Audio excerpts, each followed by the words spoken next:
The fire tower in the Appalachian Mountains. People who grew up near the Appalachian Mountains all knew the same warning. If you ever find an old fire tower that isn't on the map, don't climb it. Nobody knew who built it. Nobody knew why it appeared. But every few years, someone went missing after finding it. My cousin Ethan and I thought it was just another local legend, so we hiked deeper into the mountains than anyone else. Hours passed. No trails, no signs.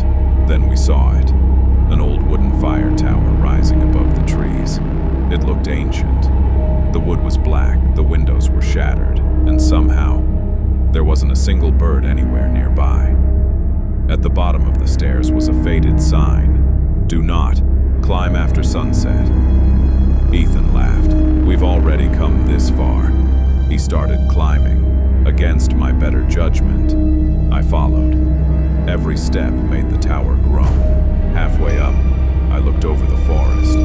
The trees stretched for miles. Then I noticed something impossible.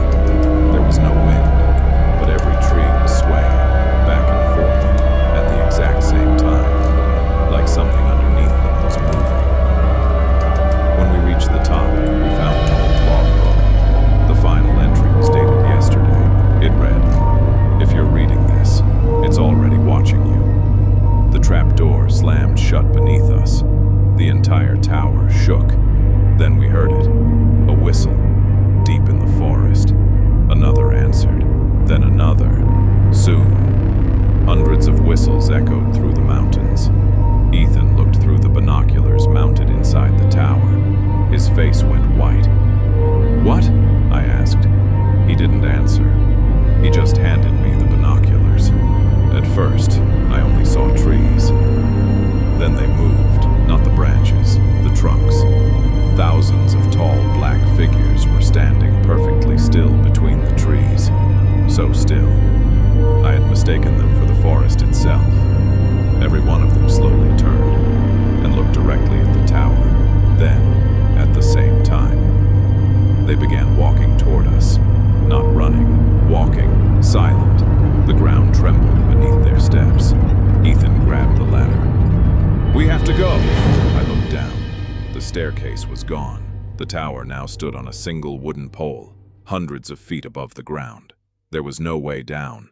The figures surrounded the tower. One by one, they began climbing, not using the ladder. They crawled straight up the wooden supports, like spiders. Their joints cracked with every movement. One reached the platform.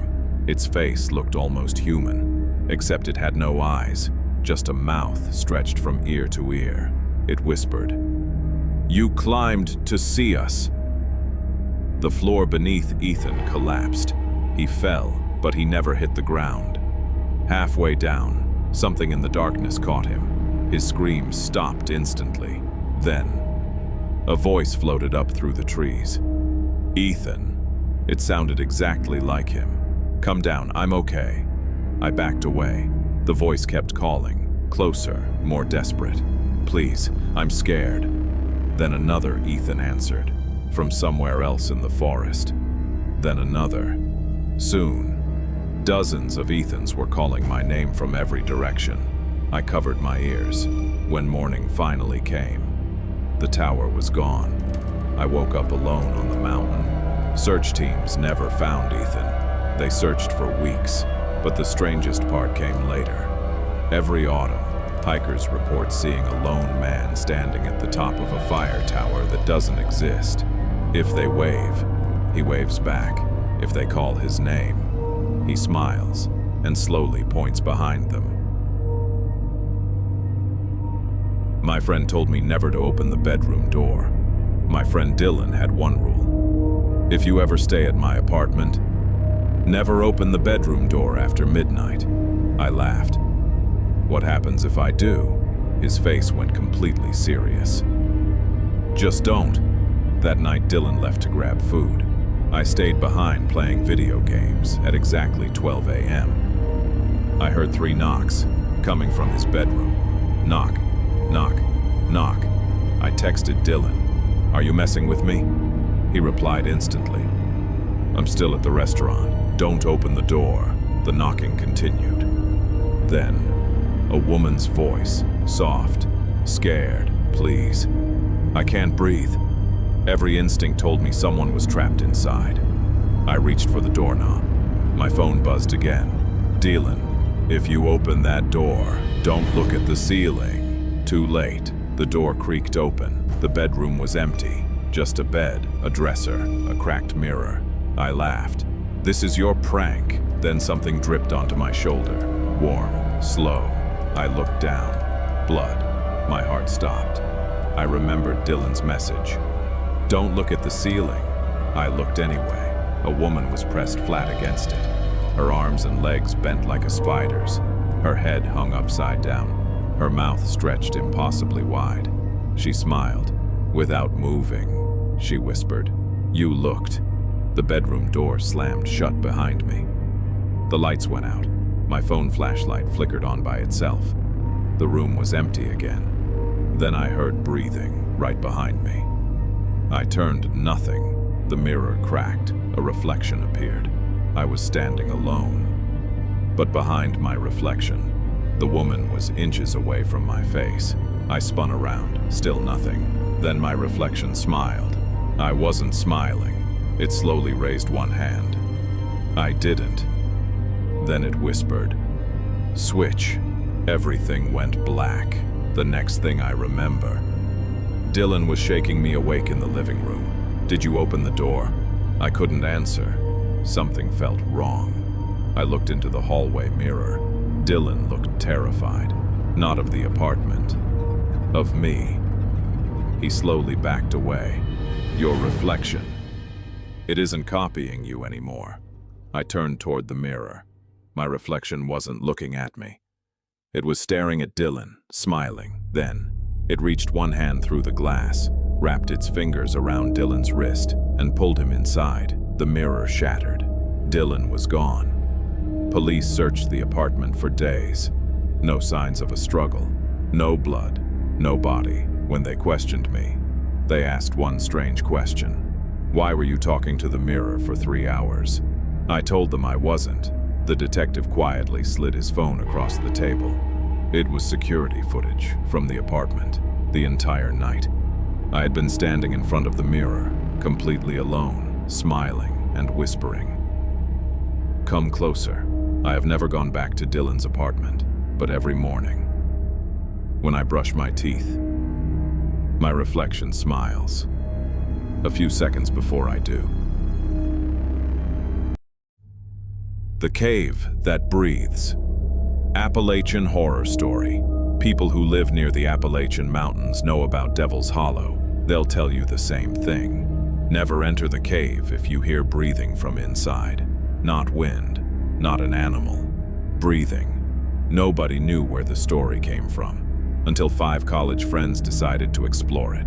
Liam, Noah, Rachel, Emma, and Chris. They found the cave just before sunset. The entrance looked normal, except for one thing. Warm air flowed out of it, like someone was exhaling. Chris laughed. It's just air pressure. Then the cave breathed again. A long, slow exhale. The group looked at each other.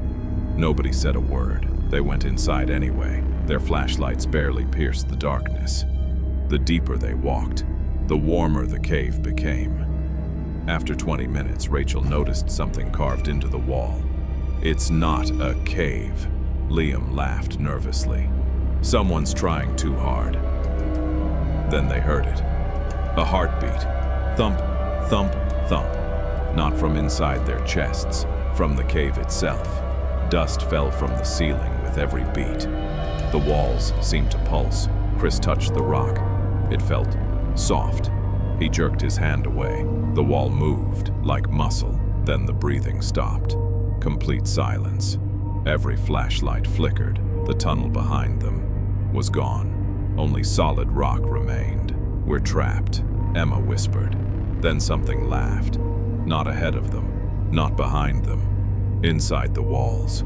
The heartbeat became faster.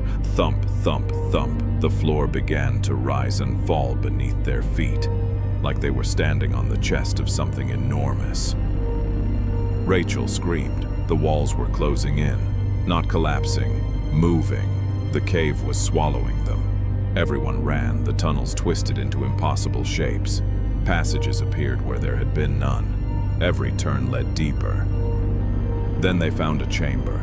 In the center sat a mountain of backpacks. Old lanterns, boots, helmets, thousands of them, all covered in dust.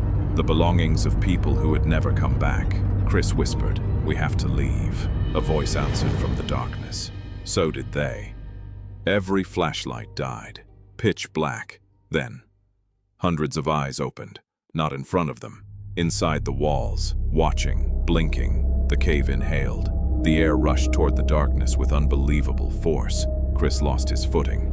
He grabbed a rock. The rock grabbed him back. Hands burst from the walls. Pale fingers pulled him screaming into the stone. His voice echoed for several seconds, then stopped. The cave exhaled. Silence. The remaining four finally saw daylight.